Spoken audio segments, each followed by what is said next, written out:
वचन में जाएंगे और जो वचन है आज का वो काफी लोगों के लिए एक उत्तर रहेगा, बहुत सारे सवालों का जवाब रहेगा। और बहुत से लोग ये दौर में से जा रहे हैं जो आज का टॉपिक है, उसमें से हम बहुत से लोग उस सिचुएशन में से जा रहे हैं। पर जब हम इस वचन की ओर जाएंगे, और मैं नहीं जानता ये वचन कैसे क्या दिमाग में आया, हालांकि कोई और टॉपिक के लिए मैं प्रिपेयर कर रहा था, पर फिर एक विषय आया जहां पे उस विषय का नाम है जब परमेश्वर चुप्पी बनाएगा। परमेश्वर चुप्पी बनाएगा और परमेश्वर बात नहीं करता है। और जब आपसे कोई बात नहीं करता, आपके दिमाग में 100 सवाल आते हैं। आपने किसी को व्हाट्सएप किया, उसने व्हाट्सएप सीन किया, उसने देखा और व्हाट्सएप का रिप्लाई नहीं दिया, आपके मन में 10 सवाल आए। आपने किसी को कॉल किया, उसने कॉल नहीं उठाया और उसने कॉल बैक भी नहीं किया, आपके दिमाग में 100 सवाल आएंगे। और जब कोई आपको कॉल बैक नहीं करता है और आपके दिमाग में सवाल आते हैं, ये शैतान की ओर से आते हैं। और सवाल आएगा, तुझे इग्नोर किया जा रहा है, तुझे नकारा जा रहा है, देख तेरी कोई चिंता नहीं है, तो उसके लिए सिर्फ एक ऑप्शन है, इसलिए तुझे उत्तर नहीं दिया जा रहा है। तू उसके लिए इंपॉर्टेंट नहीं है, इसलिए तुझे उत्तर नहीं आ। ऐसे कई सवाल इंसान के दिमाग में आते हैं जब तक सामने से कोई उत्तर ना आए। हो सकता है किसी का फोन साइलेंट पे हो सकता है किसी ने देखा ही ना हो, कुछ भी रीजन हो सकता है। पर मैं आपको एक सिंपल वे बता रहा हूं, परमेश्वर के राज में यही चीज होती है कि आप देखोगे कि आप प्रार्थना कर रहे हैं और आपका प्रार्थना का उत्तर नहीं आता है और आप बड़े परेशान हो जाते हैं कि क्या हो गया, मैंने ऐसा क्या पाप कर लिया है ना, ऐसा क्या गलती हो गया कि परमेश्वर मेरी प्रार्थना नहीं सुन रहा है। और फिर आप लोग फास्टिंग में जाएंगे, हम लोग आराधना में जाएंगे, प्रार्थना सब करके देख लो और परमेश्वर फिर भी शांति बनाए रखेगा। परमेश्वर फिर भी शांति बनाए रखेगा। फिर ऐसे समय क्या करोगे आप? फिर हम किसी प्रॉफिट को ढूंढते हैं, कोई तो रहेगा जो परमेश्वर की ओर से बात करेगा। जब परमेश्वर चुप्पी बना के रखता है ना, सबसे बड़ा से बड़ा प्रॉफिट को भी वेट करना पड़ता है।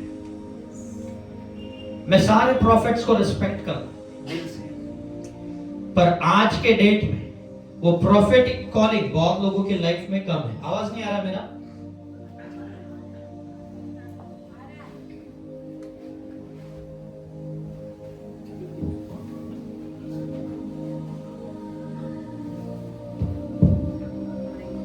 यस, अभी आ रहा है क्लियर? मैं बहुत से प्रॉफिट्स को रिस्पेक्ट करता हूं क्योंकि प्रोफेटिक सर्विस ये परमेश्वर की ओर से है। पर प्रोफेटिक सर्विस के नाम पे कहीं आप भटक ना जाए। मैं आपको मेरा रियल एक्सपीरियंस बता रहा हूं और हम लोग बहुत जल्दी इस चीज पे अट्रैक्ट हो जाते हैं। तो ये आपके लिए टीचिंग्स है। आपके एटीएम कार्ड का पिन बताना ये प्रोफेटिक नहीं है, ठीक है? कोई आपको कहेगा कि आप किसी से बहुत साल तक बात नहीं किए और वो व्यक्ति आज तुझे कॉल करेगा और आपको यकीन रहता है नहीं करेगा और वो कॉल आपके फोन पे लग जाता है, ये प्रॉफिटिक नहीं है, ठीक है? कोई आपको आपका पास्ट बताए, ये प्रॉफिटिक नहीं है। कोई आपको आपका प्रेजेंट बताए, ये प्रॉफिटिक नहीं है। अगर आपको प्रॉफिटिक ढूंढना है तो एलाइशा जैसा ढूंढो जो कहता है यहाँ पे पूरा अकाल पड़ा है और एलाइशा आके कहता है कल इसी समय इसी वक्त बहुतायत से होगा और वैसा ही होता है। इसे प्रोफेटिक कहते हैं। शुनामाइट औरत जो थी उसको वो प्रोफेटिक वे में कहता है, अगले साल इसी महीने तेरे हाथ में एक बालक होगा। ये प्रोफेटिक है। अगर आपको लगता है आपके किसी विषय को एक प्रॉफिट से कुछ उत्तर आएगा, जब परमेश्वर चुप्पी रखता है ना, कोई उत्तर नहीं लाता है। आप कुछ भी कर लो, उसमें कुछ भी कर लो। ऑफकोर्स आप वचन को घोषित करते रहो, इसका मतलब ये नहीं है कि उत्तर आएगा। ठीक है, परमेश्वर जो टाइम लेता है वो टाइम लेता है। मैं आपको रियलिटी बताऊं, बहुत से लोग परमेश्वर के राज्य में निराश इसलिए हो जाते हैं क्योंकि उत्तर नहीं आ रहा है। ये चीज आज आपको बहुत से क्लियर कर देगा थॉट्स। ये वचन अगर आपके लाइफ के उत्तर क्यों नहीं आ रही, आपको आज ये वचन से समझ में आ जाए। और क्या होता है जब परमेश्वर शांत रहता है। बहुत से लोग नाराज है परमेश्वर से, हमें उत्तर नहीं आया। परमेश्वर से आप और मैं कैसे नाराज हो सकते? हम नाराज हो भी गए और नहीं भी हुए, और हमने परमेश्वर को छोड़ दिया, नरक हम ही जा रहे। वो तो उसको और नरक से कुछ रिलेशन नहीं। तुम नाराज हो या ना हो, जाना तुमको ही है। पर यदि हम परमेश्वर की टीचिंग्स को समझे, बहुत से लोग, या शायद मैंने बहुत बार इस चीज को फाइट कर रहे थे, हम डिसअपॉइंट हो जाते हैं। पर समझो परमेश्वर जब चुप्पी बना के रखता है तो वो एक सीजन होता है, और मैं आज आपको उससे बताने वाला हूं। तो इसलिए ध्यान से सुनो। ये टीचिंग्स अगर आपके दिमाग में आ गया, आपके मन में उतर गया, फिर आप कभी नाराज नहीं हो जाओ, कभी नाराज नहीं रहो। One teaching, silence of God, जो परमेश्वर शांति बना के रखता है। आपको पता है वचन कहता है यिर्मयाह 33:3 में, तू मुझे पुकार और मैं तुझे क्या करूंगा। आया आपको उत्तर? कितने प्रार्थना के उत्तर है? भजन संहिता 65:24 ऐसा कहता है कि कोई पढ़ लेना मेरे ख्याल से, कि तू मुझे पुकारने से पहले मैं तुझे उत्तर दूंगा। भजन सॉरी यशायाह 65:24, यशायाह की किताब 65:24। यहां पे ऐसे लिखा है कि तू मुझे पुकारे उसके पहले मैं तुझे उत्तर दूंगा। है ना? मिला बेटा तुझे? पढ़। उनके पुकारने से पहले हाँ, मैं उनको उत्तर दूंगा। यस, उनके पुकारने से पहले मैं उन्हें क्या दूंगा? उत्तर दूंगा। और फिर भी आपकी प्रार्थना रिक्वेस्ट शायद महीनों से पड़ी है, सालों से पड़ी, और उसका उत्तर नहीं आया। राइट की रॉन्ग? मैं आपको झूठा आश्वासन नहीं दूंगा, पर बाइबल में से कुछ सच्चे और अच्छे टीचिंग्स को लेना भी जरूरी है। आप समझ रहे मेरी बात? जो वचन कहता है उसके विपरीत आपके लाइफ में हो रहा होगा शायद से, पर ये क्यों होता है हम उसके ऊपर देखने वाले हैं। अगर आप देखेंगे यिर्मयाह 42:42,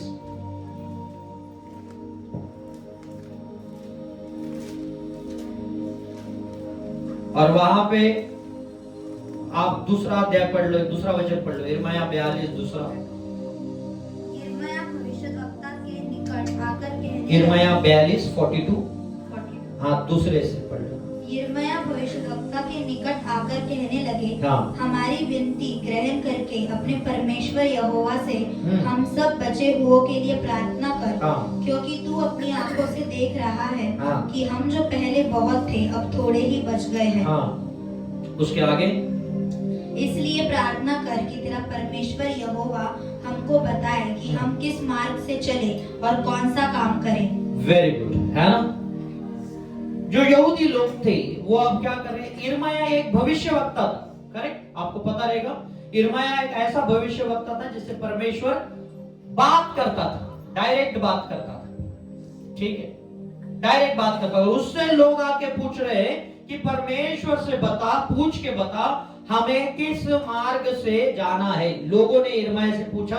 यिर्मयाह परमेश्वर का डायरेक्ट कांटेक्ट है।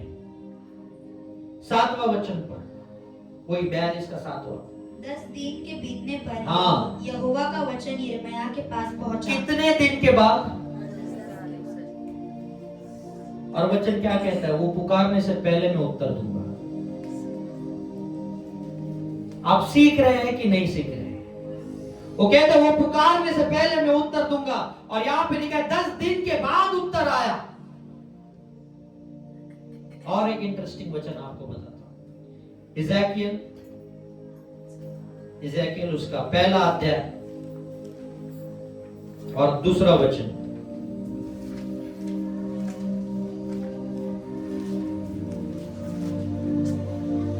इज़ेकियल पहला अध्याय उसका दूसरा वचन।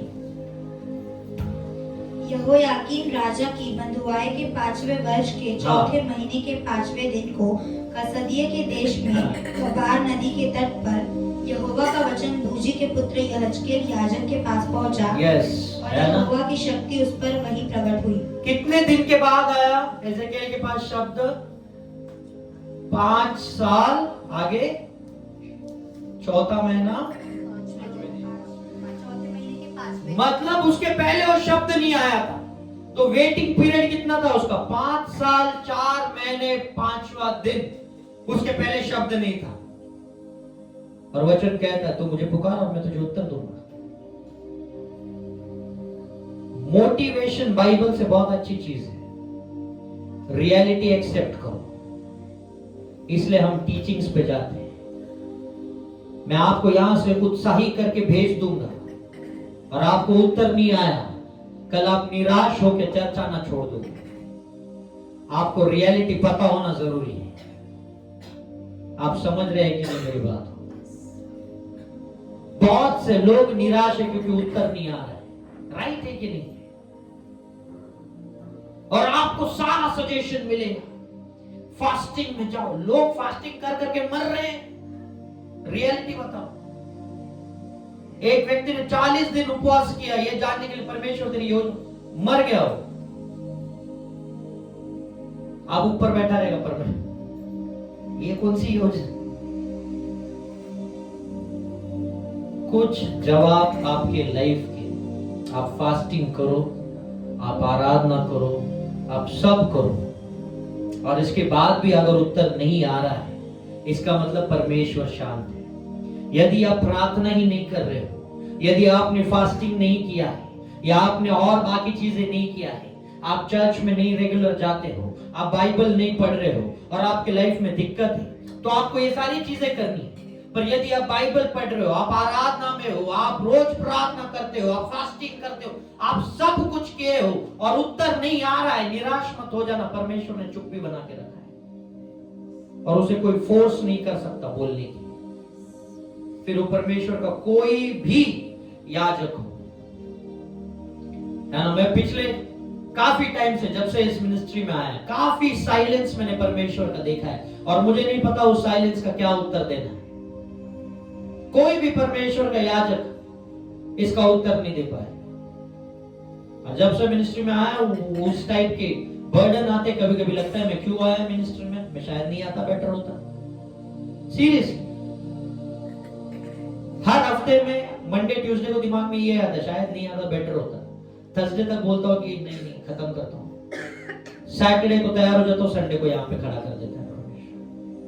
फिर मंडे को फाइट होता है, फिर ट्यूसडे वेडनेसडे तक कन्विंस होता हूँ, थर्सडे नहीं, फिर फ्राइडे वही, फिर सैटरडे, फिर संडे यहाँ। साइलेंस। बहुत से सवाल है, मैं बहुत से जवान लोगों को बोलता हूँ मिनिस्ट्री में मत आओ, इसलिए नहीं कि परमेश्वर के राज्य में काम नहीं करो, तब तक मत आओ जब तक आपको प्रॉपर कॉलिंग ना हो। परमेश्वर से मिलने से पहले आपको शैतान मिलेगा, उसका सामर्थ्य मिलने से पहले शैतान के जाल मिलेंगे। वो शैतान से लड़ने के लिए आपको बाइबल का नॉलेज होना भी जरूरी है, नहीं तो आप कभी भी पत्थर को रोटी बना के खा लोगे। मैं रियलिटी बता, बहुत डिफिकल्ट है, कुछ सवाल के जवाब ही नहीं आते।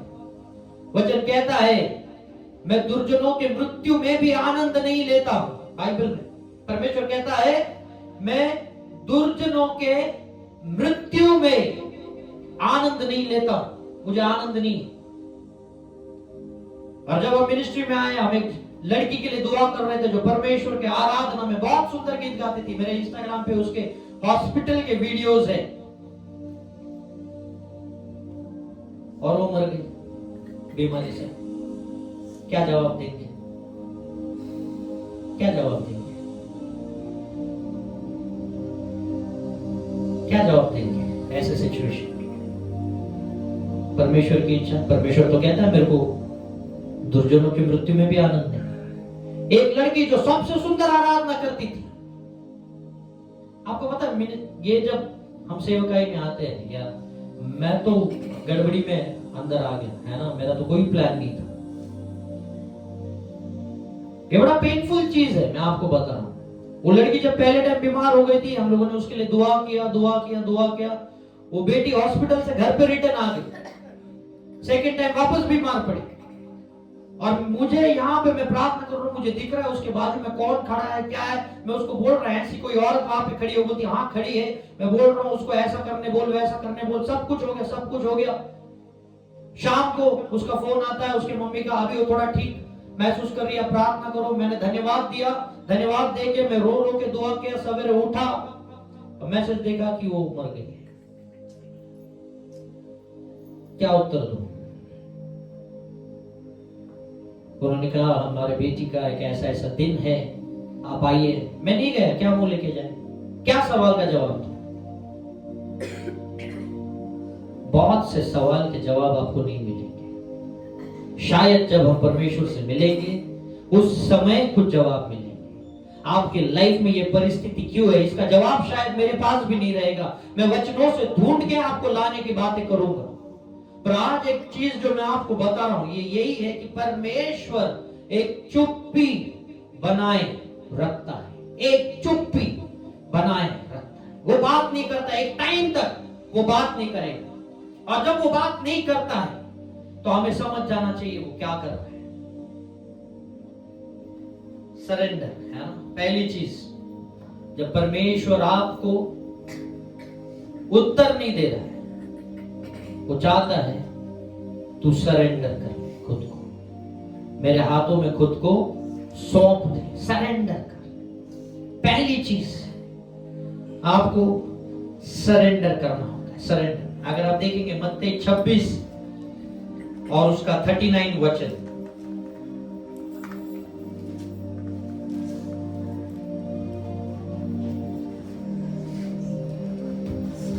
फिर वो थोड़ा और आगे बढ़कर मुंह के बल गिरा और यह प्रार्थना की, हे मेरे पिता, यदि हो सके तो यह कटोरा मुझसे टल जाए, तो भी जैसा मैं चाहता हूँ वैसा नहीं, परंतु जैसा तू चाहता है वैसा ही हो। यीशु मसीह खुद प्रार्थना कर रहा है कि हे मेरे पिता, यदि तू चाहे तो मेरा ये प्याला टल जाए, पर फिर भी मेरी इच्छा नहीं तेरी इच्छा पूरी हो। Surrender, surrender.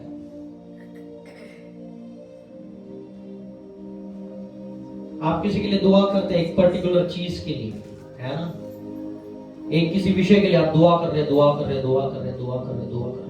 आपको विजन दिख रहा है, सब कुछ अच्छा हो रहा है, दुआ। और शैतान आके बोलेगा वो चीज अब तेरे पास नहीं रहेगी, और डॉक्टर्स कहेंगे वो चीज तेरे पास नहीं रहेगी, तुझसे निकाल दी जाएगी। आप क्या उत्तर देंगे?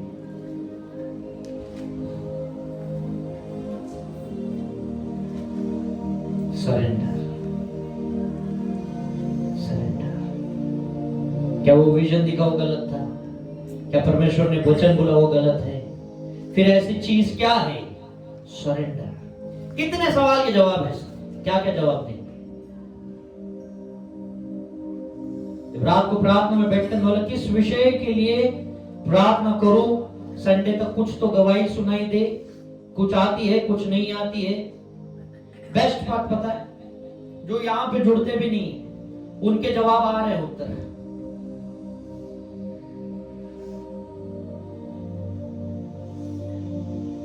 वेट, परमेश्वर चाहता है वेटिंग पीरियड।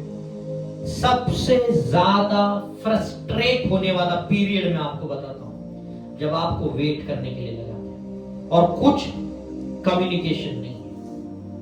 पर यदि तू परमेश्वर के सामने फिर भी बैठा रहेगा और तुझे कुछ उत्तर नहीं आ रहा है, मैं तुझे कहता हूं तेरा आशीष जो रहेगा उस पे कोई संदेह नहीं कर पाएगा कि ये परमेश्वर की ओर से है। जिस दिन तेरा आशीष आएगा, तेरा पड़ोसी भी डाउट नहीं करेगा, ये परमेश्वर की ओर से है। जब तेरा ब्लेसिंग आएगा, तेरा फैमिली भी डाउट नहीं कर पाएगा, ये परमेश्वर की ओर से है। वेटिंग पीरियड ऐसा साइलेंस है, कुछ बात नहीं आए, कुछ उत्तर नहीं आएगा। मैं आपसे कह रहा हूं, मैं खुद उस पीरियड से जा रहा हूं।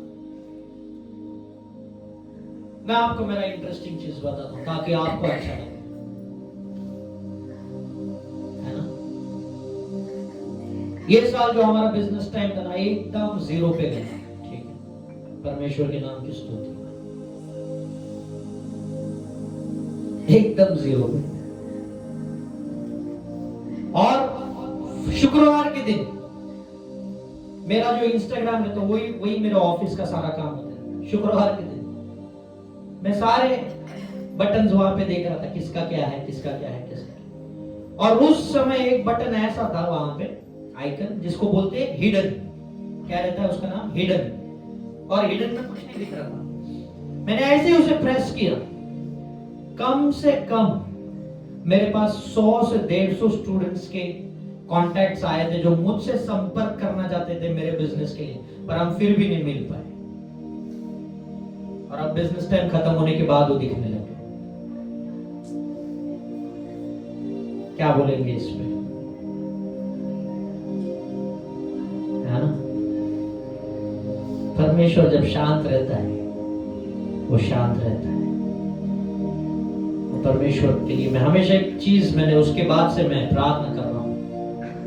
मेरे पूरे 18 साल के बिजनेस में ये पहली बार मैंने इतना खराब स्लो डाउन देखा है। जब तक मैं परमेश्वर के राज्य में नहीं था, मैं बड़ा एंजॉय कर रहा था, और जब मैं आया तो दिक्कतें बढ़ गई। अब प्रार्थना ये, तेरे राज में आया हूं, अगर पूरा खत्म हुआ तो खत्म, तेरे राज में ही रहूंगा। चॉइस तू कर ले, डिसीजन मैंने बना लिया है। चाहे सब कुछ खत्म हो जाए, मैं फिर भी यहीं पे बना रहूंगा। चॉइस तू कर ले, डिसीजन तेरा है। मेरे को देख के लोगों के पास 2 एग्जाम्पल होना चाहिए। एक तो इसके जैसा कुछ मत करो, नहीं तो इसके जैसा करके देखो। दोनों में से एक चॉइस आपके पास डेफिनेटली रहेगा। एक तो इसके जैसा कुछ मत करो, नहीं तो इसके जैसा करके देखो। It's a choice.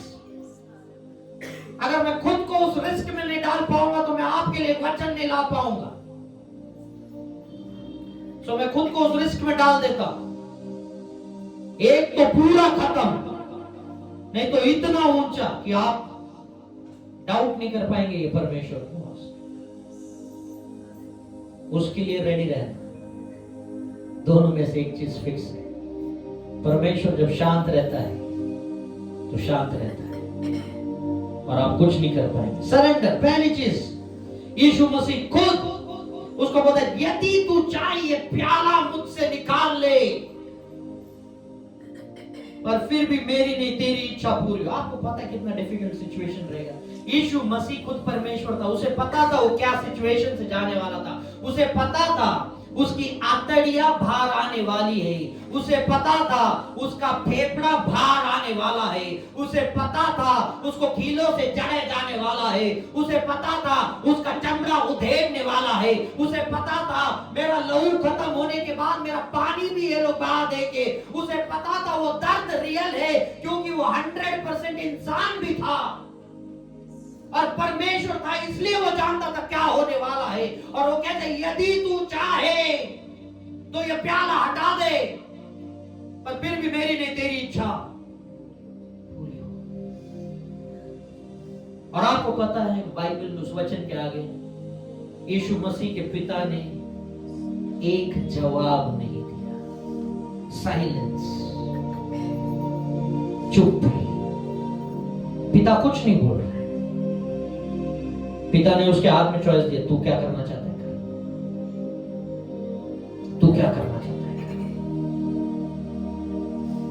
और जब हम शांत रहते हैं या परमेश्वर शांत रहता है, मैं आपसे कहता हूं परमेश्वर चाहता है तो मुझे क्या कर, सरेंडर कर, सरेंडर कर, सरेंडर कर।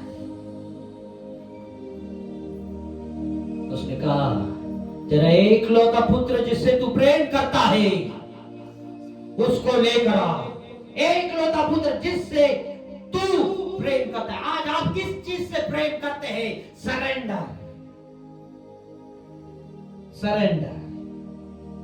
आज आपको पता है मसीह लाइफ में परमेश्वर को छोड़ के बाकी सब प्रायोरिटी होते जा रहे हैं।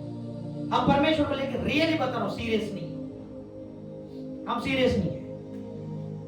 बहुत से नबी, बहुत से याजक कह रहे 23-24 सितंबर को चांद से कि परमेश्वर आ जाए, और जैसे जैसे बाइबल में लिखा है 7 सितंबर को जो मून है, जो चंद्र है वो लाल होने वाला है, रेड होने वाला है, जैसा बाइबल में लिखा है, और वो सूरज के साथ कनेक्ट होने वाला है। यदि 23 और 24 सितंबर के बीच में यदि परमेश्वर आ जाए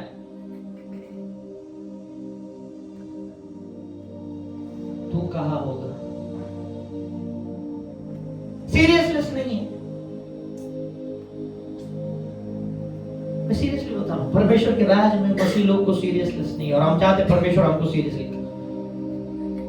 सरेंडर। जॉन लेक करके एक व्यक्ति थे, उनको परमेश्वर ने कहा इस राज्य से उस राज्य, कंट्री छोड़ो, कंट्री में जाने बोला। उस इंसान के पास उतने पैसे भी नहीं थे, बोला कि हाँ कंट्री में जाना, बोले ठीक है मैं जाता हूं, और वो कंट्री के लिए निकल गए, इस कंट्री से उस कंट्री में चले गए। और जब वो गए उनके पास उतने पैसे नहीं थे, जब वो गए वहां पे कुछ लोग खड़े थे कि आप जॉन लेक है? बोलते हाँ मैं हूं। वो परमेश्वर ने मुझे कहा था आपके लिए घर का इंतजाम करें। उसके लिए घर हुआ, उसके लिए सारी चीजें अवेलेबल हो गई, और साउथ अफ्रीका ने उसने एक बहुत अच्छी सेवकाई की। जॉन लेक के बारे में बता रहा हूं। सरेंडर का एक पावर होता है जब तुम परमेश्वर के हाथ में सरेंडर करते हो। आपने शद्रक, मेशक, अबेदनगो के बारे में सुना रहेगा, है ना? सुना है कि वो लोग अग्नि में उनको झोंक दिया जाता है। आपको पता है इसमें हाफ टीचिंग दी जाती है। मैं आपको बताता हूं क्या हाफ टीचिंग है। इसमें इतना ही बताया जाता है, शद्रक, मेशक, अबेदनगो देखो परमेश्वर से क्या रहे, बने रहे। उन्होंने कहा यदि परमेश्वर ने हमें बचाया तो भला है, अगर नहीं भी बचाया तो भी हम किसी के सामने झुकेंगे नहीं, और वो मरने के लिए क्या हो जाते हैं? रेडी हो जाते हैं। हम इतना ही टीचिंग सुनते हैं, और सारे लोगों के दिमाग में एक ही डाल जाता है, मरने तक हमें क्या करना है? परमेश्वर पे विश्वास बनाए रखना। राइट या रॉन्ग? उसका एक्चुअल टीचिंग ये है कि परमेश्वर आपको मरने नहीं देगा। क्या शद्रक, मेशक, अबेदनगो मरे? क्या उनके हाथ पे कुछ जलन का ये आया, स्मेल आया? नहीं, जीवित बाहर आए। सो टीचिंग्स क्या है? अगर मैं परमेश्वर को सरेंडर करता हूं, और यदि मैं उस सरेंडर के बीच में मुझे अग्नि में भी जाना पड़े तो भी परमेश्वर वो सामर्थ रखता है कि वो अग्नि मुझे जला नहीं पाएगी, और मुझे उस अग्नि से बाहर वो निकाल सकता है। ये सरेंडर का पावर होता है। जब अब्राहम को कहा तेरा एकलौता पुत्र लेकर आ, क्या इसहाक उस समय मर गया? नहीं। सरेंडर का सबसे बेस्ट चीज मैं आपको बताता हूं, आप सही सलामत और दुगना आशीष लेके बाहर आ जाएंगे। आप सही सलामत और दुगना आशीष लेके क्या आ जाएंगे? बाहर आ जाएंगे। सरेंडर।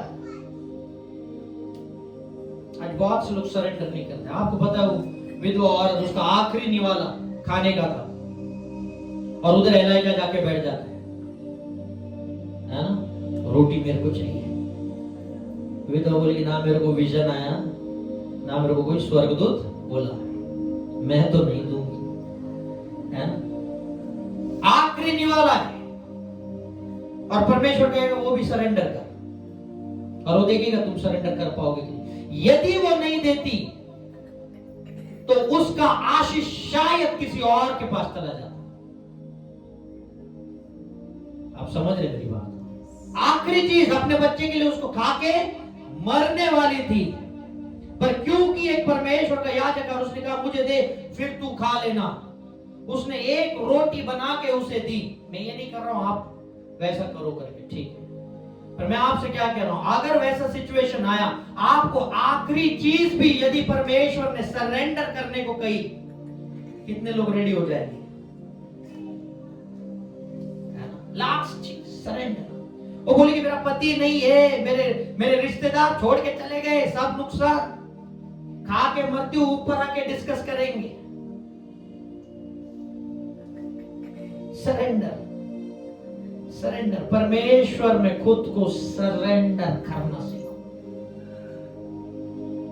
आखिरी मिनट तक फाइट करते। मैं आपको कहता हूं, जब परमेश्वर की योजना आपके ऊपर आती है ना, आपके सारे रास्ते बंद कर देगा। लिटरली मैं आपसे कहता हूं, सारे रास्ते। अगर वो चाहता है तू ये राइट साइड के डोर से जा और तू पूरे ज्ञान बुद्धि के साथ लेफ्ट में चला जाए, वो इधर से डोर निकाल के इधर लगा देगा। अगर वो चाहता है तू सरेंडर करे तो करे, कुछ नहीं हो सकता उसमें। परमेश्वर अगर शांति बना के रखता है, चुप्पी बना के रखता है, वो सरेंडर तो सरेंडर। आप निकालिए मेरे साथ उत्पत्ति 12:1 निकालिएगा। उत्पत्ति 12:1। यहोवा ने अब्राम से कहा, अपने देश और अपने कुटुंबियों और अपने पिता के घर को छोड़कर उस देश में चला जा जो मैं तुझे दिखाऊंगा। यस, है ना? क्या क्या छोड़? अपने देश को छोड़, उसके बाद पिता के घर को छोड़, और क्या छोड़? कुटुंब को छोड़, फैमिली को छोड़, और कहां चल? उस देश का नाम क्या है? अब्राहम को कुछ मालूम नहीं। बोलता है भरोसा रख, एक देश है। अब्राहम इंक्वायरी नहीं करता क्या क्या उस देश में, पानी है, खाना है, क्या है उस देश में, डीमार्ट है, ग्रोसरी है, क्या क्या है उधर, स्टेशन है, आने जाने कैसा करेगा वो? हमको सारी चीज में आज श्योरिटी चाहिए, इसलिए सरेंडर नहीं हो पा रहे। रियलिटी है कि हमको हर चीज में गारंटी चाहिए, ये होने के बाद ये ऐसा होगा तो मैं करता हूं, नहीं तो मैं नहीं करूंगा। सरेंडर, परमेश्वर कहता है सरेंडर, तू मुझ पे भरोसा रख के कर। मैं ये नहीं कहता हूं बुद्धू की तरह घूमो, नहीं। परमेश्वर की योजना क्या है इसको आप समझने की कोशिश करो। अब्राहम को कहा सब कुछ छोड़ और चल मेरे पीछे। और अब्राहम कितने साल का था? 75 साल का। इतना उम्र होने का कौन रिस्क लेगा कहीं और जाने का?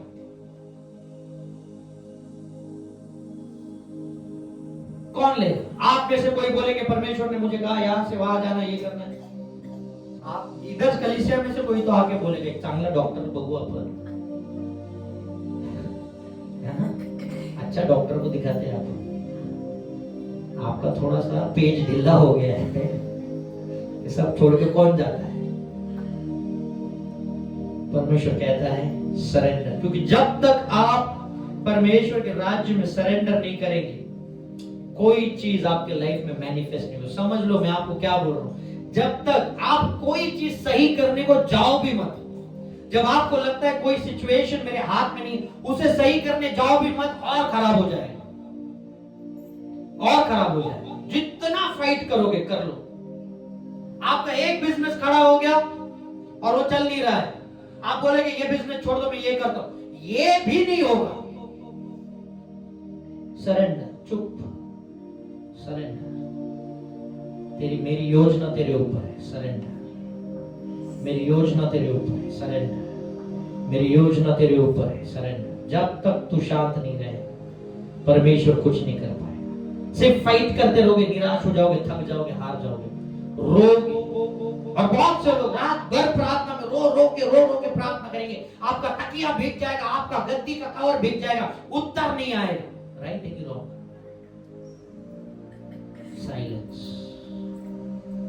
ये परमेश्वर का राज्य है। जिस दिन आप ये सीक्रेट सीख जाओ, जब परमेश्वर शांत रहता है, आप लाइफ में ग्रो, आप फिर निराश नहीं होते। मैं आपको झूठे वादे नहीं बताऊंगा, मैं बाइबल से ही चीजें आपको बताऊंगा। पहला चीज, सिचुएशंस को सरेंडर करो। सिचुएशंस को सरेंडर करो। कौन सी परिस्थिति, जॉब नहीं मिल रहा है, सरेंडर करो। शादी के लिए सरेंडर करो, बिजनेस के लिए सरेंडर करो, बच्चे के लिए सरेंडर करो। खुदा बाप तू जानता है, आपको पता है आपके पास एक बढ़िया योजना होगा जो परमेश्वर के राज्य के लिए काम आने वाला रहेगा, पर फिर भी वो सक्सेसफुल नहीं होगा और परमेश्वर कहेगा सरेंडर। आपको लॉटरी का टिकट लगने वाला रहेगा जिसमें 10 करोड़ मिलने वाला है, आप बोलेंगे खुदा बाप इसमें से 5 करोड़ मैं तेरी सेवकाई के लिए दूंगा, आपको लॉटरी नहीं लगेगा।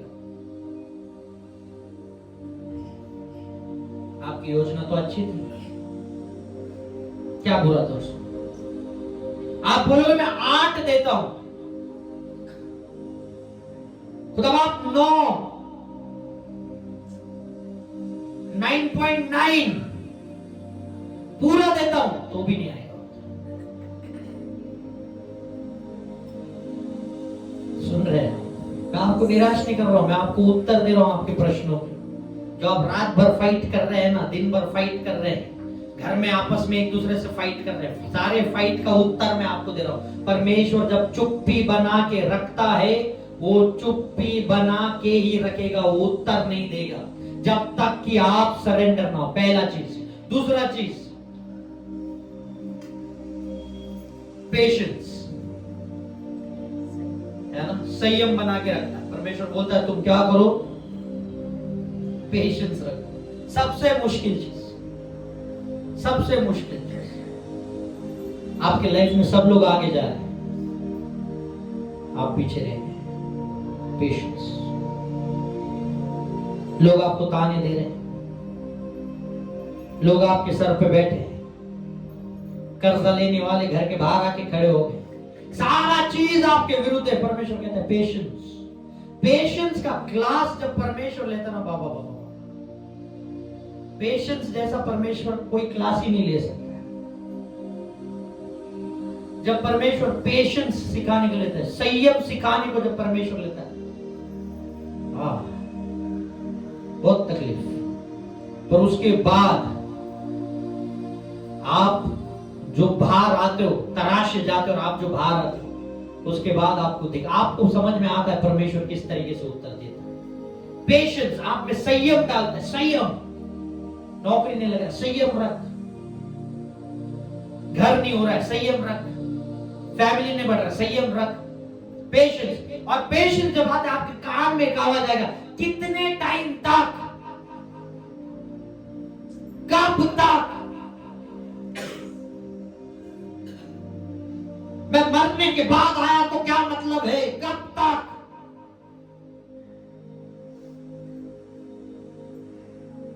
राइट है कि नहीं ये सब? सही है। कब तक? कब? टाइम लिमिट देते हैं, वो टाइम लिमिट नहीं है, यही तो पेशेंस है।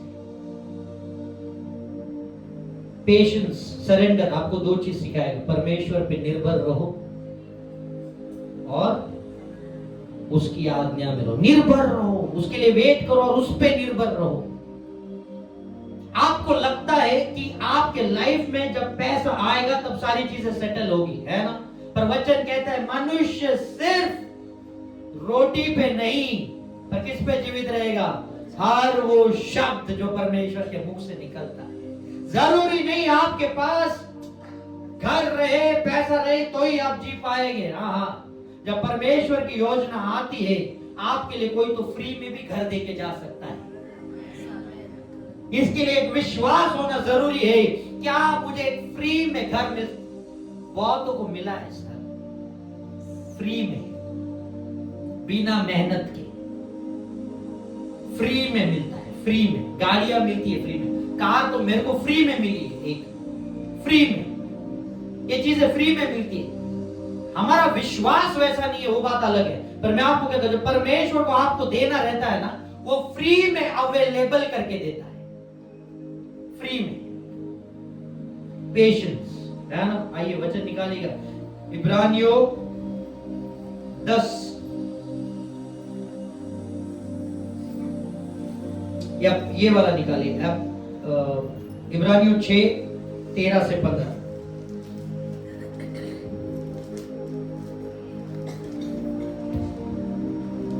परमेश्वर ने अब्राहम से प्रतिज्ञा करते समय जब शपथ खाने के लिए किसी को अपने से बड़ा न पाया तो अपनी ही शपथ खाकर कहा, मैं सचमुच तुझे बहुत आशीष दूंगा और तेरी संतान को बढ़ाता जाऊंगा।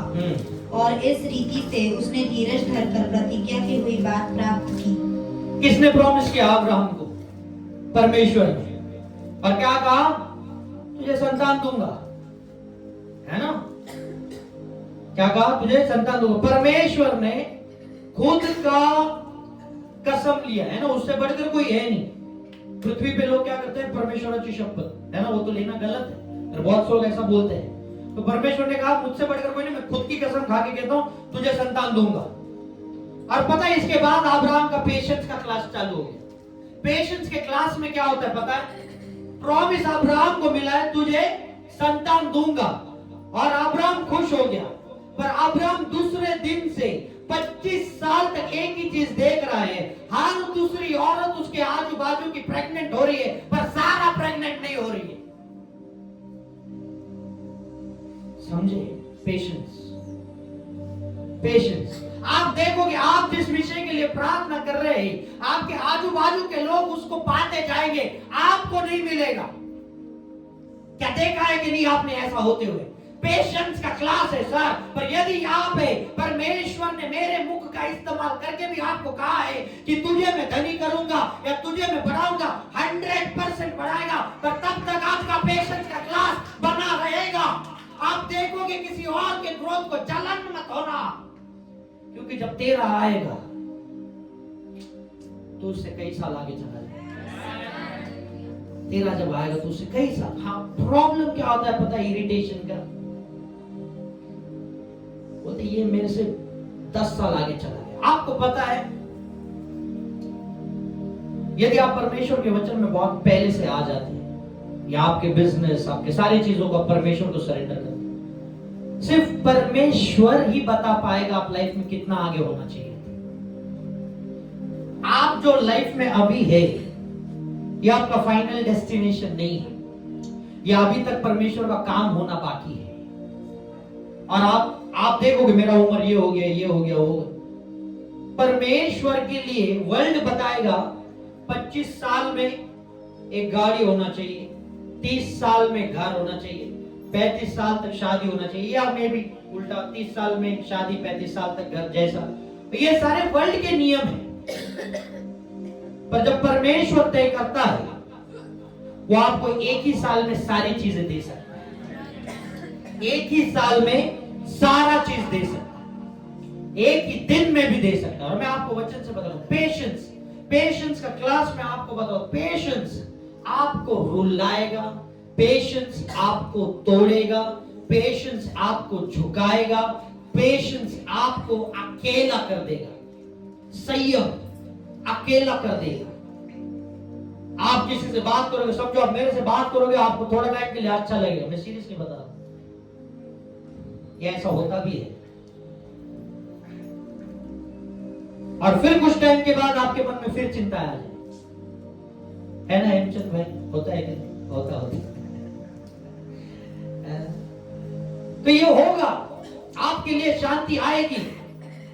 मैं नहीं कर रहा हूं सर, मेरे द्वारा परमेश्वर कर रहा है, मैं उसको धन्यवाद देता हूं। मैं नहीं कर रहा हूं, उसका कोई श्रेय मुझे नहीं जाता है, ये परमेश्वर के द्वारा चीजें होती है, इसलिए वो शांति आप तक आती है। पेशेंस के क्लास में आप देखो सारी चीजें, आपका राइट में भी ग्रो हो रहा है, आपके लेफ्ट में भी ग्रो हो रहा है, आपका गाड़ी नहीं चल रहा है, सब हो रहा है। और परमेश्वर कहता है पेशेंस, पेशेंस बने रहे। पेशेंस को आपका एक्सपीरियंस मार सकता है। पेशेंस, संयम को क्या है? आपका एक्सपीरियंस मार सकता है। एक्सपीरियंस क्या है पता है?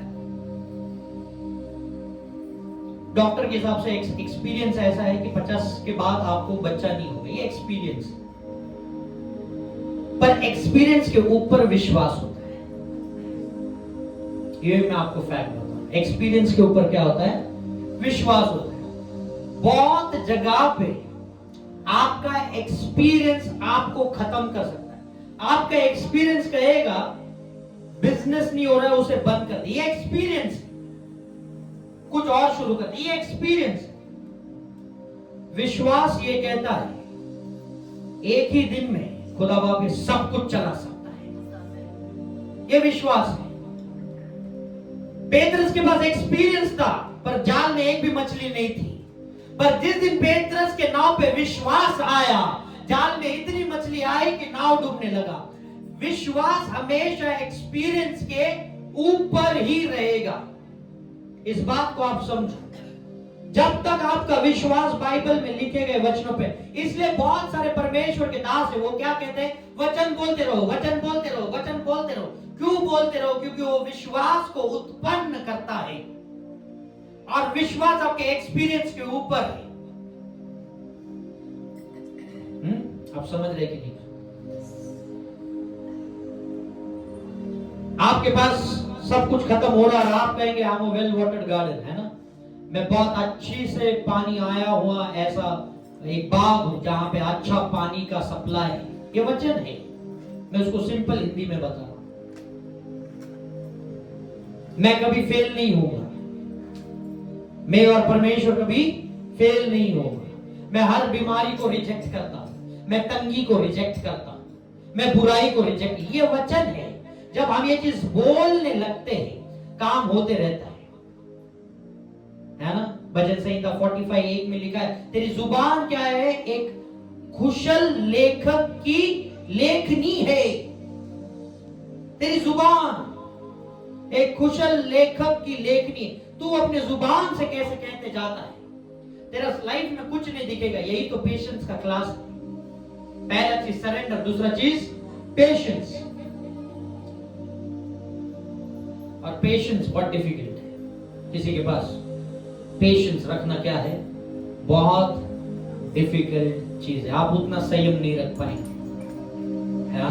आप क्या है? संयम नहीं रख पाएंगे। लोग आपके लिए एक्सपीरियंस से जवाब देंगे, पर मैं कहता हूं जब परमेश्वर आपको पेशेंस के क्लास में डाला है, आपको उत्तर नहीं आएगा। आपके लाइफ के सिचुएशंस ले लो, दो में से एक चीज पे आप रहोगे। एक तो आपको सरेंडर करना है खुद को, दूसरा आप क्या रहेंगे?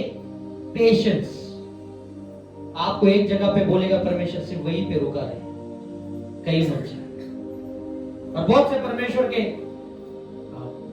पास्टर्स हैं जिनका बारे में मैंने देखा, ऐसी ऐसी जगह पे चले गए और वहां पे परमेश्वर ने कहा आप यहीं पे रुको, और फिर कई टाइम तक उत्तर ही नहीं आता। तो जब आपको उत्तर नहीं आता, दो में से एक क्लास में। अब जब परमेश्वर शांति बना के रखता है, उसका मतलब क्या है? इंटरप्रेट करो इसे, उसका मतलब क्या है?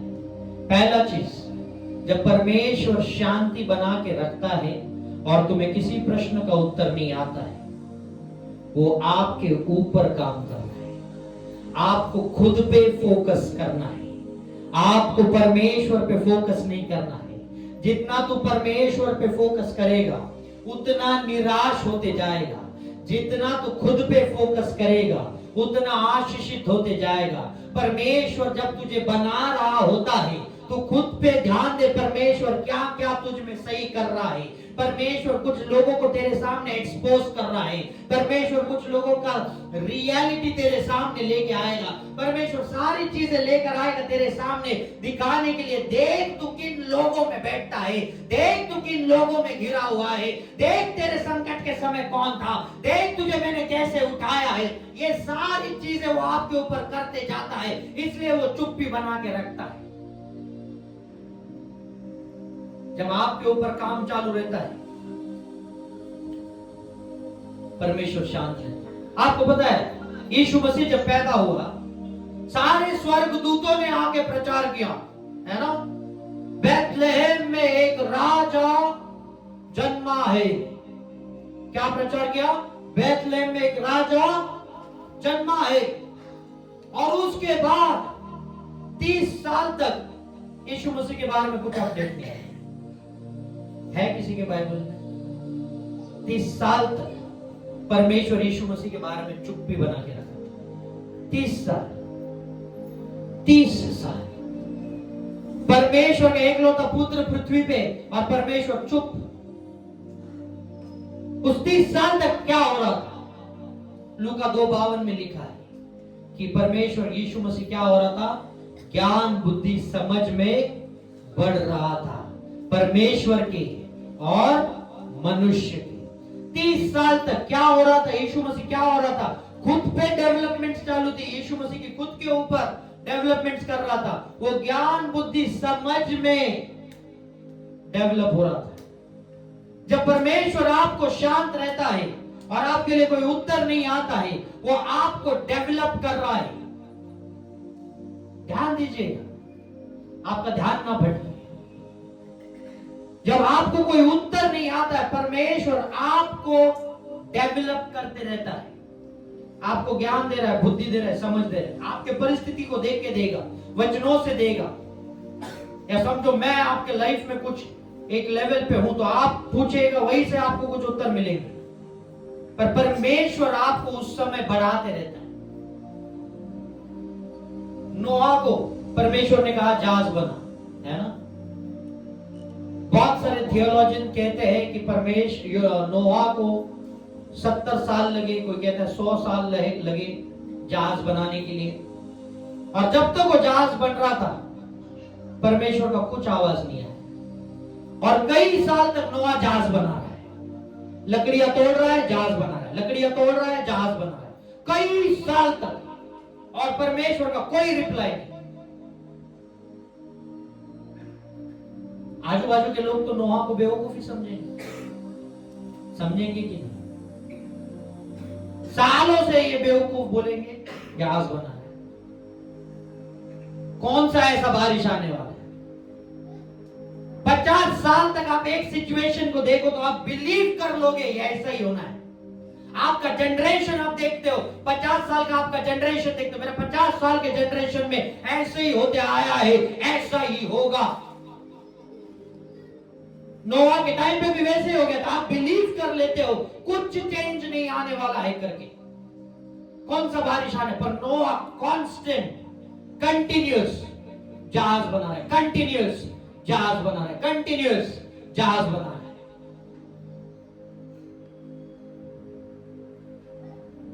जो लोगों को डाउट था, 40 दिन में उत्तर मिल गया। नाकाच्या वर पाणी गेलं ना, तब समझा जहाज क्यों बन रहा था, है ना। नाक के ऊपर पानी जाएगा। 50 साल परमेश्वर ने वेट किया कि लोग उसको स्वीकारेंगे, आएंगे। शायद 70 साल, शायद 100 साल वेट किया, कोई नहीं आए। नोआ, उसके परिवार 8 जन और कुछ जानवर जब आए, और परमेश्वर ने जब जहाज का द्वार बंद किया, कोई नहीं आ पाया। Patience, patience. नोआ के पास पेशेंस था। 70 साल जहाज बना, कोई आवाज नहीं। आप 2 साल में वापस जाओगे पूछने के लिए बनाने का है कि नहीं। और यदि आपको आवाज नहीं आए, आप बोले पहला तो फिर और दूसरा डेमोनिक था। आप एक जगह पे आप रहोगे, आपको कॉल आ जाएगा, है ना। आपको दुबई जाना है या यूके जाना है, यूएस जाना है। बहुत से लोग, जो लोग जाते हैं परमेश्वर उनको आशीषित करे। बहुत से लोग नहीं जाते, वो लोग दूसरों को देख के प्रेरित होते हैं, मेरे को भी जाना है, मेरे को भी जाना है। और परमेश्वर कहेगा तेरे को कल्याण नहीं रहता, तेरे को उल्लासनगर में जॉब देगा। अरे मैं दुबई के यूके पूछ रहा हूं, और बोले तू कल्याण में रहेगा। और आप बोलेगे ये परमेश्वर का आवाज नहीं। क्योंकि परमेश्वर तेरी इच्छा के अनुसार नहीं बोल रहा हूं, परमेश्वर का आवाज नहीं। तेरी इच्छा के विरुद्ध हुआ, ये खोटा, ये झूठा नबी, झूठा प्रॉफिट है, तेरे इच्छा के विरुद्ध बोला था। हम लाइफ में ग्रो नहीं कर रहे क्योंकि हम परमेश्वर को कहते हैं मेरा इच्छा है, इसको आशीषित कर। तेरा आशीष इधर तक ही है। जिस दिन तू बोलेगा ये मेरा इच्छा है, तेरे आंखों के सामने में से फाड़ता हूं परमेश्वर, और उस फाड़े हुए पन्ने को बाइबल के अंदर रख दे। अब तेरी इच्छा मुझे दिखा। आप समझे? आपका इच्छा लिखो, परमेश्वर के सामने रखो, और कहा क्योंकि तूने कहा है जो कुछ मैं मांगू तू देगा, ये मेरा इच्छा है। पर मैं इस इच्छा को आप फाड़ देता हूं, ये तेरे पवित्र शास्त्र में रख देता हूं, और आप कहते हैं तेरी इच्छा मेरे लाइफ में पूरी हो। उस दिन आपका ग्रोथ जो है ना, वो ऐसे लेवल पे चला जाएगा कि आप यकीन नहीं कर पाओगे कि परमेश्वर ने मेरे को कहां से उठा के कहां पे रख दिया। क्योंकि परमेश्वर की योजना तेरे लिए भलाई की है। पेशेंस, पेशेंस रखो, पेशेंस, शांति, है ना। जब परमेश्वर आप पे काम करता है वो आपके लिए साइलेंस बना के रखता है। यूसुफ का लाइफ देखो आप, यूसुफ को सपना दिखाया, क्या सपना दिखाया?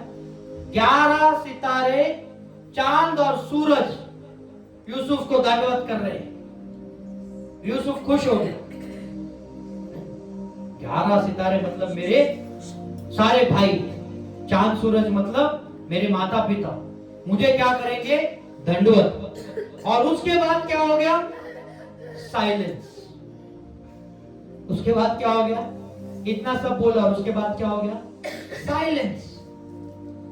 परमेश्वर ने विजन दिखाया, परमेश्वर ने सपना दिखाया, यूसुफ ने सही तरीके से इंटरप्रेट किया, पर जब बात आई, साइलेंस।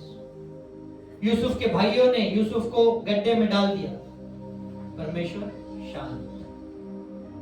गड्ढे से निकाल के बेच दिया, परमेश्वर शांत। पोतीफर ने खरीद के बड़े बड़े जुल्म करके बहुत से काम करवाए, परमेश्वर शांत। जब यूसुफ को लगा आप कुछ तो ठीक हो रहा है पोतीफर के घर में, पोतीफर के पत्नी ने उस पर इल्जाम लगाया, उसका जैकेट पकड़ के लिया, परमेश्वर शांत। बिना कोई गुनाह किए हुए यूसुफ जेल में चला गया, परमेश्वर शांत। एक राजा के दास का सपना इंटरप्रेट करता है यूसुफ और कहता है फारो को जाके बोल मैं निर्दोष हूं भाई। वो बाहर जाता है और भूल जाता है, परमेश्वर शांत। आपसे और मुझसे ज्यादा परमेश्वर से कोई नाराज है वो यूसुफ रहना चाहिए। वो सपना क्या था वो बोलता रहेगा, 11 सितारे, चांद, सूरज, वो क्या था? ये क्या हो रहा है? जेल में तो 11 सितारे, चांद, सूरज, साइलेंस। और जब साइलेंस रहता है और आप कंफ्यूजन में रहते हैं, परमेश्वर उसमें भी आपकी अगुवाई करता है। रोमियो 8:28 कहता है सारी चीज तेरे लिए भलाई को ही उत्पन्न करेगी। सारी चीज तेरे लिए क्या करेगी? भलाई को ही उत्पन्न करेगी। आपके लाइफ का कौन सा प्रॉब्लम है उसको देख के कहो ये चीज मेरे लिए भलाई को उत्पन्न करेगी, क्योंकि वचन ही वैसे सारी चीज क्या करेगी? साइलेंस। एक दिन यूसुफ उठा रहेगा, अभी तो भूल भी गया रहेगा सपना, सबको आके बुला रहेगा, गुड मॉर्निंग सब लोग, कैसे क्या? वो लोग भी बुला रहे यूसुफ गुड मॉर्निंग, आज खाने में क्या? बोलेगा आज पोहा बना है। बातें चल रही होगी जेल में, और फिर उस जेल का जो रखवाला रहता है वो आता है, लॉक खोलता है, उसे ये नहीं पता वो उसके बॉस को बाहर निकाल रहा है। वो लॉक खोलता है, यूसुफ कहते हैं राजा ने बुलाया, और राजा जब बुलाता है दो ही चीज होगी, एक तो तू वापस आएगा या शायद दोबारा नहीं आएगा, तुझे मार दिया जाएगा। यूसुफ डरा सहमा गया रहेगा और बोलता रहेगा शायद अभी यही मेरे लाइफ में बचा था। और जब वो राजा के पास जाता है, पोतीफर कहता है मैंने सुना है तू सपनों का अर्थ बताता है। और यूसुफ कहता है मैं तो नहीं, पर परमेश्वर जो स्वर्ग में है वो तुझे बता पाएगा। और पोतीफर का जब वो सारा सपना बताता है, अर्थ बताता है, पोतीफर कहता है यहां पे और तेरे जैसा कौन है जो इसका अर्थ समझ पाया? वही अब इस राज्य का प्रधान बनेगा। मेरे बाद अब तू है, सारी चीजें तेरे पास हुकूमत में है। किसको पता था एक ही दिन में यूसुफ जेल के बाद इतना ऊपर आ जाएगा कि पूरे राज्य का प्रधान बनेगा। एक दिन में, एक दिन में, एक दिन में। वो जेलर को भी पता नहीं था मेरा बॉस अंदर है। पेशेंस। जब आप कहते हैं हाईली फेवर्ड, आपको पता है हाईली फेवर्ड सबसे बड़ा कंट्रोवर्शियल स्टेटमेंट है। Highly favoured. आप दुआ भी करते हैं कभी कभी, ध्यान से दुआ करना। क्या मांगते हो? एक स्वर्गदूत आया मरियम के पास, मरियम हाईली फेवर्ड है तू, है ना? परमेश्वर की बहुत कृपा दृष्टि है तेरे पे। मरियम खुश, अरे वाह, छान है कि और तू कुंवारी है और तू गर्भवती होगी। हाईली फेवर्ड के बाद कंट्रोवर्सी आता। अब वो मरियम कैसे एक्सप्लेन करेगी कि मैं वर्जिन हूं? कैसे एक्सप्लेन करेगी बताओ? आज जब एक्सप्लेन करना है परमेश्वर शांत। कौन सा वर्ष डिक्लेयर करने का सिस्टर? अभी ब्रदर पास्टर कौन सा डिक्लेयर करने का? नहीं कर सकते। परमेश्वर शांत है, शांत रहो। जिसने आपको उस परेशानी में डाला वही आपको उठा भी देगा।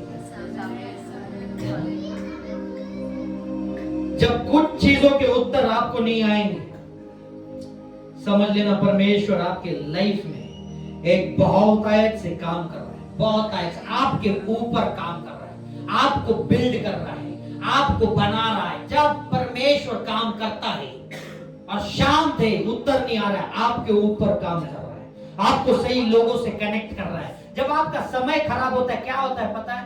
सबसे कामचोर लोग हैं ना, वो आपको छोड़ के जाएंगे। फैक्ट बताओ, जो आपका फायदा ढूंढने वाले लोग हैं ना, जब आपका समय खराब आता है ना, सबसे पहला वो लोग आपको छोड़ के जाएंगे। और परमेश्वर चाहता है कुछ लोग तेरे लाइफ से जाए, क्योंकि जब मैं अच्छा समय लाऊंगा ये लोग सारा लूट लेंगे तुझे। तो अच्छा समय लाने से पहले कुछ खराब समय लाता हूं, ताकि कुछ लोग चले जाए और तुझे स्मरण रहे।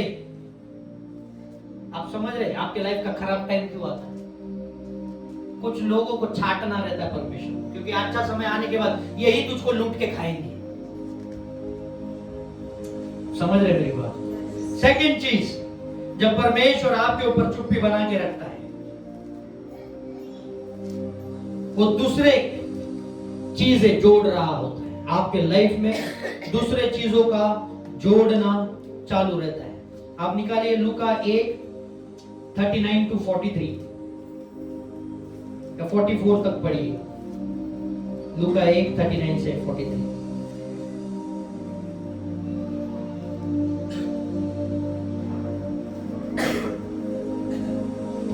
उन दिनों में मरियम उठकर शीघ्र ही पहाड़ी देश में यहूदा के एक नगर को गई और जकरिया के घर में जाकर एलिशिबा को नमस्कार किया। जो ही एलिशिबा ने मरियम का नमस्कार सुना, त्यों ही बच्चा उसके पेट में उछला और एलिशिबा पवित्र आत्मा से परिपूर्ण हो गई। और उसने बड़े शब्द से पुकार कर कहा, तू स्त्रियों में धन्य है और तेरे पेट का फल धन्य है। यह अनुग्रह मुझे कहाँ से हुआ कि मेरे प्रभु की माता मेरे पास आई? यस, एलिजाबेथ को किसने बताया कि मरियम के पेट में उसका प्रभु है? जब उसके ऊपर पवित्र आत्मा आई, वो बोलने लगी, है ना, ये मेरे प्रभु की माता तू यहाँ पे कैसे आई? एलिजाबेथ का बेटा जो यूहन्ना है, वो उसको इसलिए रोक के रखा था क्योंकि मरियम के पेट से यीशु का आना था। ठीक है, और यीशु के आने से पहले 6 महीने पहले उसको एक संतान दिया। वो इसलिए दिया क्योंकि वो यीशु मसीह के लिए रास्ता बनाने वाला था। इमेजिन करो, एलिजाबेथ को बहुत पहले ही अगर संतान हो जाता, वो फ्रस्ट्रेट हो जाता। कब आएगा यीशु? इमेजिन करो ये सिचुएशन, वो कब आएगा? एलिजाबेथ को, जकारिया को काफी टाइम के बाद एक संतान हुई, बुढ़ापे में हुई, बाइबल कहता है। मतलब उनको वेट करवा के रखा था क्योंकि किसी का और का आना भी बाकी था। वो दोनों का डेस्टिनी कनेक्ट होने के लिए एक को वेट करना पड़ता है और एक को वेटिंग के पहले एंटर करना होता है। आप समझ लो परमेश्वर कैसे का फैक्टर्स, परमेश्वर आपके लिए किसी ना किसी को जोड़ते रहता है। आपका लाइफ यहाँ पे क्यों स्ट्रगलिंग है? क्योंकि कोई तो एक डेस्टिनी हेल्पर जो आपके लाइफ में काम कर सकता है वो मिसिंग है। और कहीं तो परमेश्वर का दास उसके जीवन में काम कर रहा है ताकि उसका जीवन बदले, और जब उसका जीवन बदलेगा, उसका उद्धार होगा, वो तेरे लिए भी कुछ कर पाएगा। आप समझ रहे मेरी बात को? फैक्टर्स, परमेश्वर कुछ और चीजों पे काम कर रहा है। आपको पता है जब यरूशलेम की एंट्री थी, एक गधे के बच्चे को बांध के रखा था, है ना? गधे के बच्चे को बांध के रखा था। बेचारा कितना परेशान हुआ रहेगा। सब लोग घूम रहे हैं, मुझे अकेले को बांध के रखा है। सारे बच्चे घूम रहे हैं गधे के, ये अकेला बंधा हुआ है। फ्रस्ट्रेटिंग है ना? आपको भी कभी ना कभी बांध के रखा रहेगा। आप बोलेंगे सब कुछ मूव हो रहा है, मुझे क्यों बांध के रखा है? सब लोगों का भला चल रहा है, मुझे क्यों बांध के रखा है? मैं क्यों नहीं मूव हो सकता हूं? मैंने ऐसा कौन सा गुनाह किया है? मैंने ऐसा कौन सा पाप किया है? और गधे के बच्चे को तब तक पता नहीं चला जब तक कि वहां पे यीशु मसीह नहीं आ जाए। और जिस दिन यीशु मसीह वहां पे आ गया, उसने कहा सामने के गांव से जा और उस गधे के बच्चे को जो बांध के रखा है, जिस पे अभी तो कोई सवार नहीं हुआ है, उसे लेकर आ, क्योंकि मैं उसके ऊपर बैठना चाहता हूं। कभी कभी तुझे बांध के रखा रहेगा क्योंकि परमेश्वर की सवारी तेरे ऊपर डिपेंड करती है। तुझे बांध के रखा है क्योंकि परमेश्वर की सवारी तेरे ऊपर डिपेंड है। जब तक वो नहीं आएगा तुझे बांध के रखा रहेगा। फ्रस्ट्रेट मत हो जाना, सवारी खुदा करने वाला है।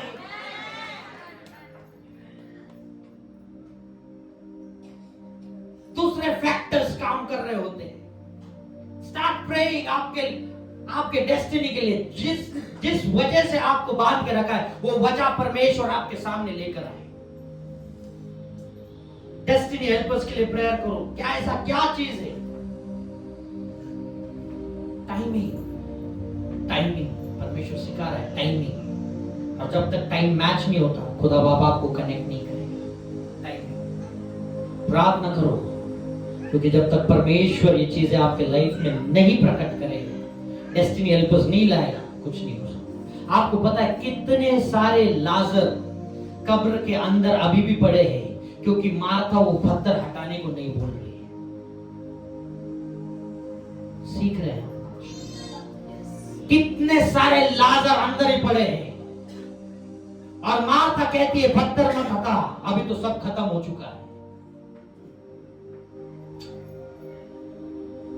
इमेजिन करो, पेत्रस अगर मछली ही पकड़ते रहता और परमेश्वर के मार्ग पे नहीं चलता, वो तभी तक जो मर गई थी वो कभी जिंदा नहीं होती। वो लंगड़ा जो एक सुंदर फाटक के सामने भीख मांगता था, वो कभी अपने पैरों पे खड़ा नहीं होता अगर पेत्रस मछली ही पकड़ते रहता। फैक्टर्स है, फैक्टर्स है, फैक्टर्स है। जब पेत्रस को चुना गया था, वो लंगड़ा तभी जीवित था, वो तभी भी लंगड़ा था, पर उसका टाइमिंग अभी तक आया नहीं था। 3.5 साल की सेवकाई के बाद परमेश्वर जब चला गया, पेत्रस ने सेवकाई शुरू की और तभी उसने उस लंगड़े को ठीक किया। मतलब वो लंगड़ा तभी था, बचपन से लंगड़ा था, वो उसी फाटक पे भीख मांगता था।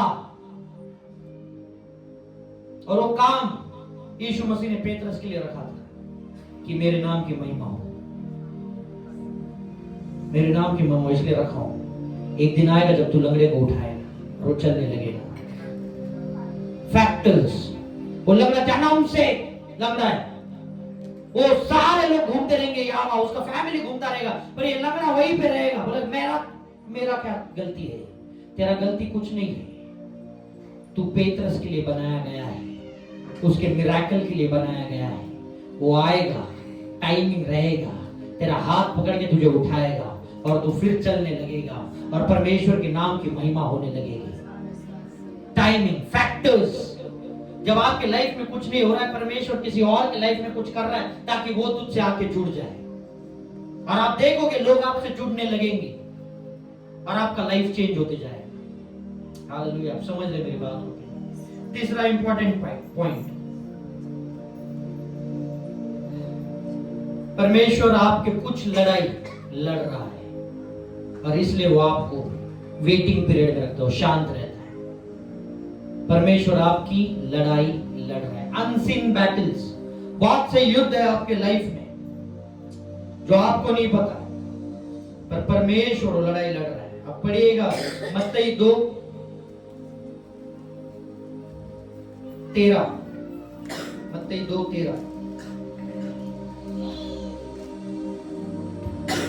उनके चले जाने के बाद प्रभु के एक दूत ने स्वप्न में यूसुफ को दिखाई देकर कहा, उठ उस बालक को और उसकी माता को लेकर मिस्र देश को भाग जा, और जब तक मैं तुझसे न कहूँ तब तक वहीं रहना, क्योंकि हेरोदेस इस बालक को ढूंढने पर है कि उसे मरवा डाले। यस, हेरोदेस क्या करने वाला था? मारने वाला था। किसको? यीशु मसीह। मजाक है ये? जिसका प्रचार स्वर्गदूत कर रहा है, वो स्वर्गदूत आके यूसुफ को बोल रहा है इसको लेके मिस्र देश चला जा और चुप रहे, वहां पे छुपा रहे। क्यों? क्योंकि हेरोदेस उसको मारेगा।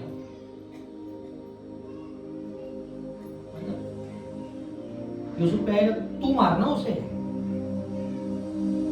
तू क्यों नहीं मार रहा है? राइट है कि रॉन्ग है? पर यीशु मसीह को खुद को छुपा के रखना पड़ा था। एक टाइम होता है सर जब आपको छुपा के रख दिया जाता है। You are hidden for some reasons. आपका मिनिस्ट्री ग्रो नहीं करेगा बहुत जल्दी। कुछ लोगों को छुपा के रखा जाता है। कितना भी फाइट मारो, बोलेगा टाइम आएगा, एक टाइम आएगा जब कोई तो गिरेगा और तेरे को उठा लूंगा। एक टाइम आएगा और उस टाइम पे ऐसे उठ जाता है इंसान। अनसीन बैटल्स आपके लाइफ में बहुत से किस्से, जब आप स्वर्ग जाएंगे तब पता चलेगा शैतान ने क्या बोया था और परमेश्वर ने क्या क्या उखाड़ा है। जब आप स्वर्ग जाएंगे तब पता चलेगा। आपका लाइफ आज से 10 साल पहले खत्म हो जाता था सर, पर क्योंकि आप यहाँ पे, आप स्वर्ग जाएंगे पता चलेगा क्या क्या कहा कैसे कैसे बोया था और परमेश्वर ने कहा कैसे कैसे उसे उखाड़ के बाहर रख दिया तेरे प्रार्थना करने से पहले भी। इसलिए वो कहता है यशायाह 65:24 में कि वो पुकारने से पहले मैं उसकी सुन लूं। बहुत से आपकी लड़ाई है जो परमेश्वर ने लड़के रखी है। यीशु मसीह को खुद को छिपने की बारी आई थी, खुद को छिपने की बारी आई थी। हर एक खुला दरवाजा जरूरी नहीं आपके लिए हो। एक जेल का भी दरवाजा होता है, जरूरी नहीं आप जेल से अंदर जाओ। आपको पता है छुआ कैसे? बहुत से लोग गलतफहमी में रहते हैं। कुछ तुरंत रिप्लाई भी मिलता है ना, आसानी से बहुत हो जाता है, बोलते ये परमेश्वर का योजना है। आपको पता है छुआ कैसे पकड़ा जाता है? उसका पिंजरा रहता है ना, और उसमें क्या रखते हैं? पिंजरे में चीज रखते हैं, खाना रखते हैं। चीज जो हम बच्चों को भी देने से पहले सोचते हैं, वो चूहे को ऑफर किया जाता है ताकि उसको पकड़ा जाए।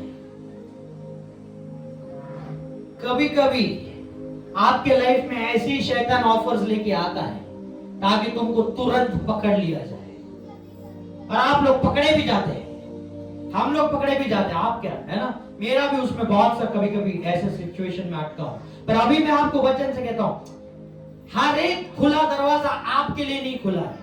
कंफर्म करो क्या ये परमेश्वर ने खोला है और कब खोला है, क्योंकि बहुत से अनसीन बैटल्स है। जब आपको चीजें समझ में नहीं आती है, परमेश्वर को धन्यवाद दो। आपके बच्चों के लिए परमेश्वर को धन्यवाद दो। आपका बिजनेस नहीं बढ़ रहा है, धन्यवाद दो। तुझे नहीं पता उस समय शैतान की क्या योजनाएं थी।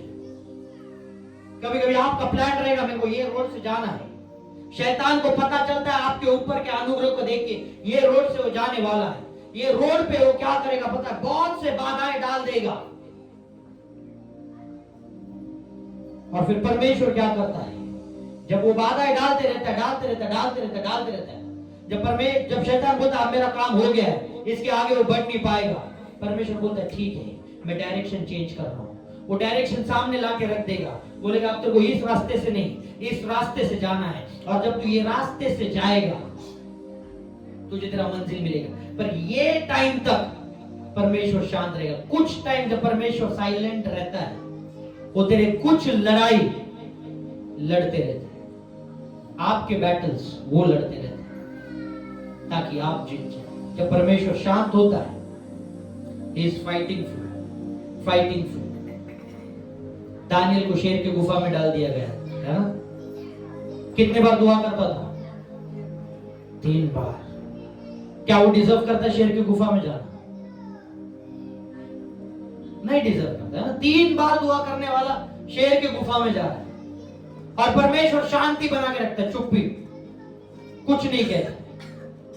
पता है क्यों? क्योंकि परमेश्वर को पता है इसके जो दुश्मन है इनको खत्म करना जरूरी है। और जब तेरे दुश्मनों को मुझे खत्म करना है, पहला तुझे उस गुफा में डालना होगा। क्योंकि जब तू गुफा में जाएगा, तुझे बाहर तो मैं निकाल लाऊंगा, पर जब तेरे दुश्मन जाएंगे उनकी हड्डियां भी नहीं मिलेंगी। और इसलिए दानियल को उस गुफा में जाना पड़ा। कभी कभी तुम्हें भी ऐसे ऐसे गड्ढों में डाल दिया जाता है, इसलिए नहीं क्योंकि तुम्हारा अंत हो, क्योंकि उस गड्ढे से निकालने वाला खुदा है। पर जिस गड्ढे में तुम्हें डाला गया है, उस गड्ढे में खुदा बाप तुम्हारे दुश्मनों को डालेगा और ऐसा डालेगा कि उनकी हड्डियां भी आपको दिखाई नहीं देगी। फिर से आपके सारे दुश्मन एक ही टाइम पे सब खत्म। नीति वचन में लिखा है 26-27 पढ़ लेना, जो तेरे लिए गड्ढा खोदेगा उसमें क्या करूंगा, मैं तेरे दुश्मनों को ही डाल दूंगा। आपके लिए अगर कोई बुरा सोच रहा है, उसको कहना नीति वचन 26-27 तुझे नहीं पता, मुझे पता है। नीति वचन 26-27 तुझे नहीं पता, मुझे पता है। तू मेरे लिए कितना भी बुरा सोच, तू ही आके गिरेगा उसमें। इसलिए मेरे लिए बुरा मत सोच, है ना? इसलिए मेरे लिए बुरा मत सोच, क्योंकि वो तेरे साथ हो जाएगा, मेरे साथ नहीं होगा, है ना? नीति वचन 26-27 में ये चीज लिखी, साइलेंस इज अ लैंग्वेज। मैं नहीं जानता आप में से कितने लोग किस परिस्थिति से होकर गए रहेंगे। क्या पता सितंबर का पहला हफ्ता आपके लिए क्या आशीष। सितंबर का पहला हफ्ता, और मैं आपको कहता हूं आप ज्यादा टाइम नहीं लगेगा। पता है क्यों? क्या लॉजिक है? क्योंकि परमेश्वर खुद जल्दी आने वाला है, और क्योंकि आप वो जल्दी आने वाला है और उसके राज्य में तुझसे काम करा के लेना है, तो तेरा ग्रोथ भी उतना ही चाहिए। आप समझे कि नहीं समझे, है ना? तेरा ग्रोथ भी उतना चाहिए, क्योंकि वो परमेश्वर के राज्य के लिए महिमा लाने वाला है। इसलिए क्योंकि वो जल्दी आने वाला है, तेरा जो ये वेटिंग पीरियड है, तेरा जो ये साइलेंस वाला सीजन है, ये भी बहुत जल्दी खत्म हो रहा है। क्योंकि उसका खत्म होना जरूरी है, क्योंकि उसका आना निश्चित है। और जब वो आने वाला है, वो तेरे लिए सितंबर ऐसा आशीष को लेके आएगा कि तेरे दुश्मन भी देखेंगे और कहेंगे ये सिर्फ खुदा कर सकता है, ये सिर्फ खुदा कर सकता है। That's a time for your season. सितंबर भी द मंथ। सितंबर आपके लिए वो महीना रहेगा जब आप एक मॉर्निंग सवेरे उठोगे और सारी चिंताएं खत्म, सारी चिंताएं आउट, साइलेंस। जब परमेश्वर शांति रखता है, इसको आप निराश मत होना, दुखित होके पीछे मत हट जाना। परमेश्वर की योजना है तेरे लिए, परमेश्वर की योजना, क्योंकि वो चाहता है कोई पीछे ना मुड़े। वो नहीं चाहता तू मेरे कल्पनाओं से भाग रहे। टाइम है, जब तक वो शांत है, वो शांत है। पर एक सवेरे जब उसका उत्तर आता है, आपके पड़ोसी को पहले पता चल जाता है उत्तर आ गया, है ना? जब उसका उत्तर आता है, आपके पड़ोसियों को पहला पता चल जाता है उत्तर। जो लोग आपको नीचे गिराना चाहते हैं, मुझे बुरा लगता है कि उनके ये सपने कभी पूरे नहीं होंगे। जो आपको नीचे गिराना चाहते हैं, जो आपको नीचे जाते हुए देखना चाहते हैं, परमेश्वर के नाम से मैं आपके ऊपर घोषित करता हूँ, वो आपको सारी उम्र ऊपर उठते हुए ही देखेंगे। वो आपको सारी उम्र ऊपर उठते हुए देखेंगे। जो तुझे नीचे, जो आज तेरे मदद के लिए नहीं आए, कल तेरे आनंद में उल्लास मनाने के लिए आएंगे, कल तेरे सेलिब्रेशन में आएंगे जरूर। परमेश्वर के नाम की स्तुति। हालेलुया। जब परमेश्वर शांत रहता है, बाइबल को मत छोड़ना। जो वचन आपको पता है वो वचन घोषित करते रहे। मैं नहीं कहता उससे उत्तर मिलेगा। हेलो, मैं आपको रॉन्ग टीचिंग्स नहीं दूंगा। आप बोलोगे कब तक पढ़ना है? जब तक परमेश्वर शांत है, शांत है। पर परमेश्वर आने वाला नजदीक है। मतलब आपका उत्तर का टाइम लॉजिकली नेक्स्ट 6 महीने या 1 साल के अंदर है। नेक्स्ट 6 महीने। अगर परमेश्वर 23-24 सितंबर को आ रहा है, September first week is your answer. Choice आपको। और आपको लगेगा कुछ नहीं होने वाला। यूसुफ को ऐसे ही लगा कुछ नहीं होने वाला। एक ही दिन में प्रधान बन गया सर। एक ही दिन में। परमेश्वर टाइम के बाहर काम करता है। कितने लोग रेडी है परमेश्वर के आशीष को लेने के? यदि आप इस साइलेंस के सीजन में हैं, तो तब आपका आवाज आज आपके ऊपर आने वाला है। हम इस समय प्रार्थना में जाएंगे।